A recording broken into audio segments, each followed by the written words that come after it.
விபத்தில்லா Chennai August 26 கடைபிடிப்பு. அதை முன்னிட்டு அபிராமபுரம் போக்குவரத்து துறை 30 மாணவிகளுக்கு ஹெல்மெட் வழங்கியது.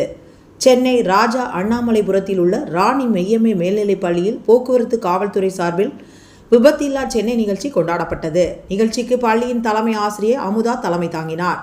மயிலாப்பூர் சரக போக்குவரத்து காவல்துறை ஆணையர் சிவகுமார் முன்னிலை வகித்து சிறப்புரை ஆற்றினார். அபிராமபுரம் சரக போக்குவரத்து காவல்துறை ஆய்வாளர் பாலகிருஷ்ணன் பிள்ளை, பத்திரிகையாளர் மற்றும் சமூக ஆர்வலர் சி. தமிழ்ச்செல்வன் ஆகியோர் பங்கேற்று போக்குவரத்து விழிப்புணர்வு கருத்துக்களை எடுத்துரைத்தனர். நிகழ்ச்சியில் பள்ளியின் 30 மாணவிகளுக்கு விலையில்லா தலைக்கவசம் வழங்கப்பட்டது.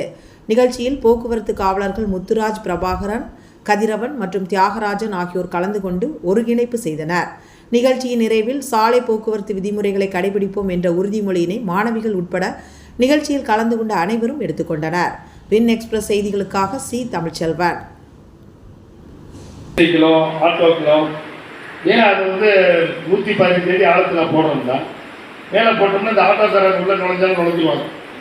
எங்கே பார்த்தாலும் ஆட்டோ, எங்கே பார்த்தாலும் டூ வீலர், எங்கே பார்த்தாலும் பார்க்கிங் வயலேஷன். ரோடை நம்ம ஃபுல்லாக எடுக்க முடியும். எந்த ரோடில் பார்த்தாலுமே மெயின் ரோட்டில் போகிறாங்க, வண்டியை நிப்பாட்டிட்டாங்க.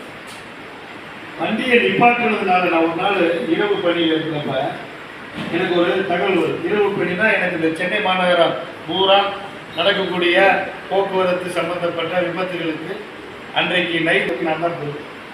ஸோ இந்த அண்ணா நகரில் ஒருத்தர் என்ன பண்ணுறாங்க,